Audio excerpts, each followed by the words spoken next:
This is BBC Radio Cambridgeshire. 29 minutes to 1 here on Lunchtime Live with me, Jeremy Sallis. And, of course, a cancer diagnosis is horrendous at any time, but in children, arguably even more so. What makes it worse is that because of the relatively low numbers who develop rare childhood cancers, it's deemed not worth the money for drug companies to research and develop new drugs which could treat them better and improve their chances of surviving cancer. So, a new fundraising campaign has been launched by a charity and also a Cambridge company to find out if a secondary use for existing drugs could be used to successfully help these children. Well, chair of the charity aPODD, Dr. Cesare Spadoni, joined me before the show to explain what the charity is hoping to achieve. Yeah, so basically we try to repurpose drugs for childhood cancer. That's a mission of the charity that I founded a few years ago. That charity is called aPODD, which stands for Accelerating Pediatric Oncology Drug Development. Basically, our mission is really to speed up the development of new drugs for children with cancer. Okay, why did you set it up, first of all? Well, it basically comes, unfortunately, from a personal tragedy. So I lost my daughter to cancer. It was my first daughter. She died at the age of 4. And of course, as you can imagine, parents want to do something. There's the need to respond to that tragedy. In my case, it happens that I'm a drug development professional. So I'm a scientist by training. I'm a molecular cell biologist. I started my career in drug discovery research. And then I moved over to the more commercial side of drug development. So when this happened to me, I wanted to do something for drug development. Because clearly the problem in pediatric oncology is that there's no development of drugs specifically for childhood cancers. And why is that? Well, essentially, companies develop drugs for adult diseases, for adult cancers, because these are more prevalent, so the market is bigger, if you can call it that way. Fortunately, there are not that many children with cancer. But this makes it, it doesn't create incentives for companies to develop drugs specifically for children. And because there's no money to be made for them. Exactly, yeah. So that's a problem, And the thing is, childhood cancers are different diseases. The types of cancer that children get, to a certain extent, are different from those that actually occur in adults. There's an overlap, for example, some cases of leukemia, but usually the cancers really that are affecting children and adolescents are different diseases. So drug development is very much disease-focused. Companies develop drugs for lung cancer, breast cancer, prostate cancer, for example. But hey, there's no prostate cancer in children, there's no breast cancer in children, so these drugs are not really developed for children. On the other hand, we've shown that drugs that were developed for adult diseases could be used in children. And there's a scientific rationale for this because the mechanism of action may be the same. So drugs that were approved for some forms of leukemia in adults have been used in children effectively. So when I set up aPODD, I was trying to answer these questions. How can we speed up the development of new drugs for children? How can we speed up the repurposing of these adult drugs for childhood cancer? And when you say, just to define repurposing for us, using existing drugs that are on the market for other purposes that they weren't initially intended for, then finding another use for a drug. Yes, I mean, drug repurposing has a very sort of broad meaning. One meaning, it's really about looking at drugs that are in clinical use for certain diseases, and see it could be completely different from cancer, and see whether they could be used in other diseases, for example, childhood cancer. But also you could look at drugs that are in development for certain adult diseases, and typically adult cancers, and see whether we could find a use in childhood cancers early on. And to describe repurposing further, aspirin is a good example, is it? Yeah, so there are many examples of drug repurposing in the history of medicine. Aspirin is the best known example. So a drug that was initially discovered as a potent painkiller to treat fever, high temperature, now is being used widely as an anticoagulant to prevent blood clots. And we have examples, many other examples in the history of medicine, drugs that were developed for completely different diseases. And then, because of a similar mechanism of action, of the fact that specific drug also is active on other targets, other molecular targets, so they may be effective in other diseases. So, in layman's terms, as best as you possibly can, given the circumstances, how do you go about finding out which drugs could also then be used to treat childhood cancers, short of getting a great big pile of drugs and testing each one on child cancer cells? Yeah, that's one possibility, but it wouldn't be really a very smart way of doing it. So we try to look at different ways, smarter ways. And one way of doing this is really about partnering with companies that have useful technologies to identify new uses for existing drugs. For example, for this specific project, we are partnering with a company here in Cambridge. It's called Helix, which is a spin-off of Cambridge University. They are actually a social enterprise. Their mission is really to partner with patients' organizations, rare disease charities, to identify drug repurposing opportunities for their diseases.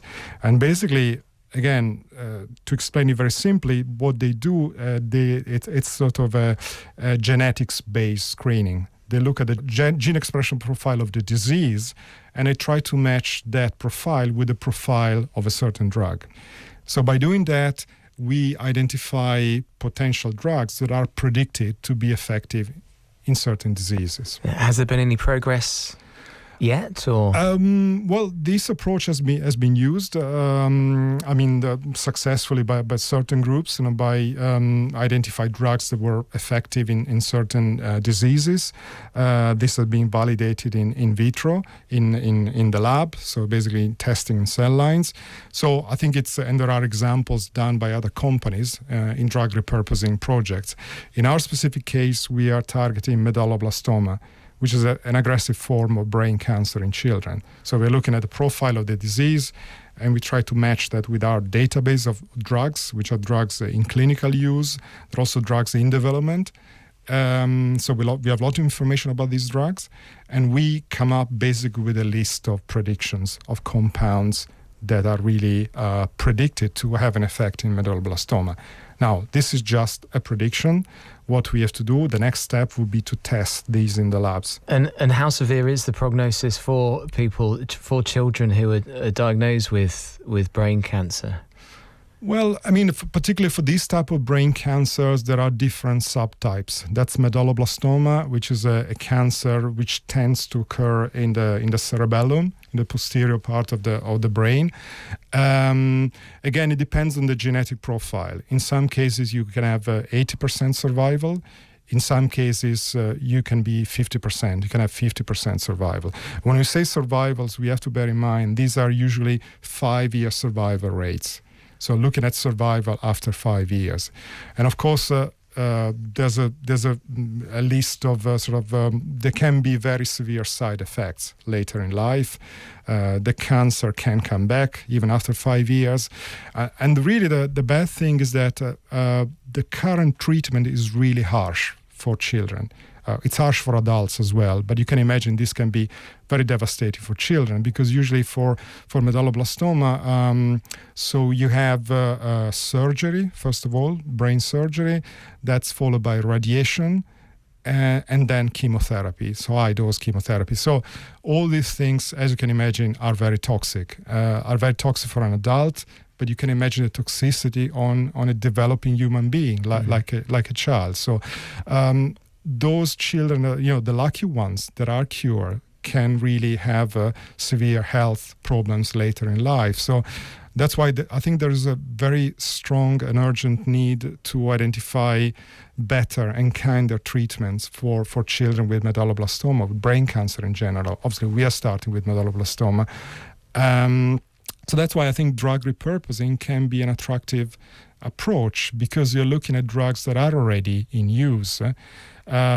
Most of these drugs have been used. We know about their toxicity. They've been used maybe for years. In some cases, it's possible they've been used in children as well. So I think we are increasing our chance of identifying something which can be very well tolerated by children and hopefully efficacious as well. Yeah, I don't know how comfortable you are talking about your own experience, so say as much or as little Sure. as you like. But you found yourself then in a situation with your 4-year-old daughter with brain cancer. Well, actually, she had a different type of cancer. She had an abdominal cancer. That was a neuroendocrine carcinoma. But I say what I'm saying now for brain cancer is pretty much valid, basically, for all types of cancer. So you found her in this similar situation, diagnosed with cancer, and did you find then that there weren't the effective drugs out there that were necessary to give your daughter the best treatment? Absolutely. So in our case, basically, we were told very clearly, we don't know what to do. We don't have a therapy for this type of cancer. So we had to look for different protocols that may be used in other diseases as well. It was really a difficult situation, obviously, because of devastating news of this, but also the fact that that's the time when you come to realize that there are no really many therapeutic options for children. And the therapeutic options that are there are really very harsh, very toxic. Chemotherapy is designed to kill dividing cells. Now, children are human beings that are rapidly dividing. They are growing. So you can imagine the impact of chemotherapy on children. So in our case, that was really the situation. This is, again, a further motivation for me to do something about this and use my knowledge, my background to help speed up this process. Anything that you can do to prevent another family to going through what you went through. Absolutely. Does that help you in some way come to terms with the tragedy that befell you? Yeah, of course, you never come really to the terms with that, so that's something that stays with you all the time. But I find very motivating, the fact that really myself together with my colleagues, we could help something. We could do something for children that may be sick in the future. I think the most terrifying words is when you hear the doctor telling you that your child has cancer. But in my case, it was even more terrifying to hear the doctor telling us, well, take your child home and make the best of the time she's got left.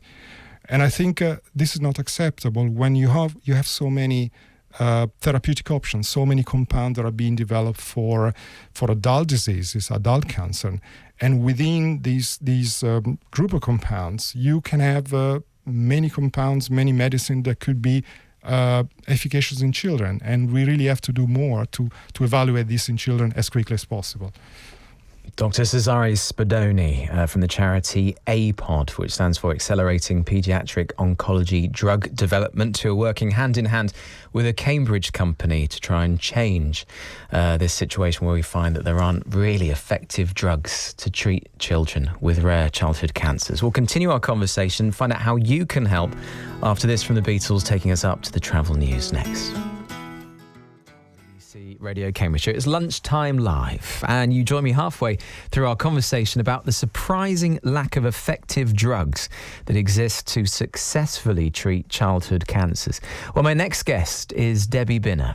You may recall that Debbie's husband was the focus of a BBC documentary considered controversial by some at the time, called How to Die, Simon's Choice, which showed his final moments at a Swiss clinic in the later stages of motor neuron disease. Well, sadly, this was not her first exposure to losing a loved one, but she joins me in the studio. Good afternoon to you, Debbie. Good afternoon. You. Well, tell us what happened to your youngest daughter, Chloe. Okay, so my youngest daughter, Chloe, was 15 when she developed some pains in her leg. We kept going to the doctor. She did a lot of dancing, like most girls that age, really active. We were continually told it was a pulled muscle. At worst, juvenile arthritis. Kept going back again and again. The pain wasn't getting any better. before you know about the world of childhood cancer, I don't think people really recognise the fact that children do get cancer. And we'd had a kind of pretty blessed life before then and had no idea that something like this could possibly be happen to our family, which might sound ridiculous now, but we just thought, this happens to other people, not us. So we ended up finally getting an appointment to a consultant, and within, I'd say, 3 days, we went from a beautiful, healthy girl to a very, very serious cancer diagnosis. The cancer she had was Ewing sarcoma. It's a type of primary bone cancer, which tends to affect children between 12 and 20 years old, 15 being that kind of peak age. And so were you, in the same way that Cesare was, just struck by the fact there weren't really effective drugs out there to look after your daughter? Yeah. I mean, Cesare explains it so beautifully. You go along thinking we live in the developed world, the 21st century. Surely children are going to be a priority. Well, you quickly learn not only are children not a priority, but they're actually second-class citizens when it comes to cancer treatments. The main reason is that children don't make money for the pharmaceutical industry, which is complicated in itself. It's not necessarily the pharmaceutical industry's fault, and I don't think it's helpful to see that as a black and white kind of somebody's wrong and somebody's right. They are private companies, but the bottom line, the problem is that there aren't enough children, and also there is a lot of kind of regulation, quite rightly, around developing children's drugs, which makes it incredibly expensive to develop drugs for children. So you've got these a number of different forces that combine to make it the situation that children do not get new drugs for 10 to 15 years after adults would get new drugs. And if you think about the fact that it takes about 15 years for a new drug to come from development into the market anyway, you can see how long a period we're looking at before children can get access to potentially life-saving and kinder drugs that aren't going to cause massive disabilities later in life. Well, describe to me then the sort of treatments, the drugs that Chloe had. Yeah, so Chloe was diagnosed with Ewing sarcoma. It had already spread at diagnosis. Children's cancers tend to be extremely aggressive because they're growing, because children are growing. So she was given, first of all, probably about a 25% chance of survival, and that was on current protocols. The protocol she was on, and a protocol is just a recognised way of treating a disease, was about 20 years old. It's quite laughable to see that as cutting-edge treatment. It had the protocol that she was on, the combination of drugs she was on, there was a lot of clinical evidence to show that it wasn't going to work. So it wasn't really a surprise when it didn't work. The kind of drugs she was on were 30 to 40 years old. They do have some effect if you have a very localised, easy to treat cancer. But these harder to treat cancers that have already spread to another organ, really, you are looking at an immediate death sentence. Very few children get through with the current protocols, and the doctors are just literally kind of throw their hands up saying, this is all we have. We really don't have anything else. And when you walk off the street from, being somebody who's used to kind of working in a professional environment and getting things like 24-hour banking, all these things of modern life, you can't believe that you walk in with your seriously ill child and they're telling you, actually, we haven't made any progress in this particular illness for 30 to 40 years. And nobody really knows about that. It seemed, as Cesare has already said so well, it just seems totally wrong. In a situation where you're desperately searching for any bit of hope that you can cling on to be given that news. I mean, how did that affect you, and how did that affect Chloe? Was she privy to all of these conversations or not? Yeah, it's a really interesting question, actually, because I'm somebody who likes to, like a lot of people, want to get things done, and when it comes to your child, you'll do absolutely anything. So for the doctors to be telling you that actually, last week your daughter was kind of a grade A student about to do all these fantastic things with her life. Now you have to accept she's going to die is extraordinarily difficult. And of course, parents, a number of parents will go and try and find other treatments and try and access different types of treatments that are out there. You then find out there are other treatments out there, and then the kind of the horror of the current situation kind of unravels in front of you, in that there are drugs that have for the particular illness Chloe had, there were drugs available, but the drug companies had dropped them because they weren't working on much more lucrative cancers that would be in adults, the adult population, such as lung cancer, which is obviously much more common. So you see a situation that is so kind of unfair and wrong and archaic, and we're dealing with somebody's child. So it just, not only do you get the cancer diagnosis and hear, as we've heard, those terrible words, your child has cancer, but also you're not going to be able to have any drugs that would possibly help her because your child isn't worth any money to an industry. And I think for a parent, I don't think it takes a lot to imagine how that must feel. No. So here is an opportunity for our listeners this afternoon to get behind a fundraising scheme which has realistic expectations then to use existing drugs and find out if actually they could work. Yes. But in a different way that they were originally sort of created for. So what can listeners do? Just go onto the website. So we want them to go onto the website. It's www.aPODD2dsfoundation.org.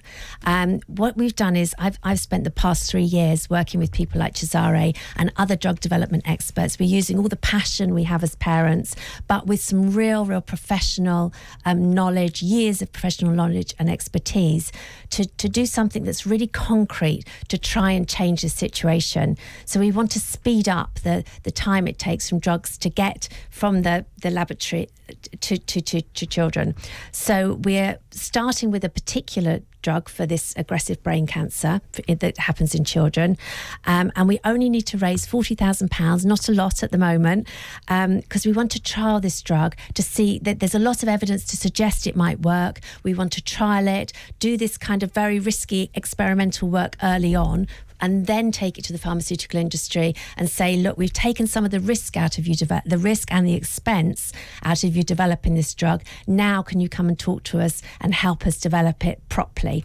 It's a kind of new model of care. It's a new model working with altruistic funding, but using the industry as well and trying to bridge that gap between the two and pull people together to try and find a new solution, because at the moment we have a stalemate and we need to do something more to try and get these drugs more quickly to children.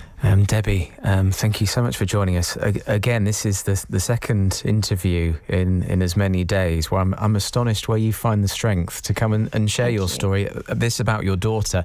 We mentioned the documentary where your husband was helped to take his life in a Swiss clinic, and that was only in October of last year. I mean, you've been dealt a rubbish hand. How do you find the strength to come on shows like this and talk? I think it is. It's that thing about trying to turn something so awful into something that's going to help somebody else. And I think it's all parents like me have left. We know how painful and it is something you never ever get over. And so you just want to do something sensible and use your own skills to try and make a difference so other people don't go through what we went through. Debbie Binner, thank you so much for joining us this afternoon. That website, and we have all the details if you don't have a pen handy, all the w's.apoddfoundation.org, and that's aPODD, aPODD foundation.org. It's 1 o'clock, time for the latest.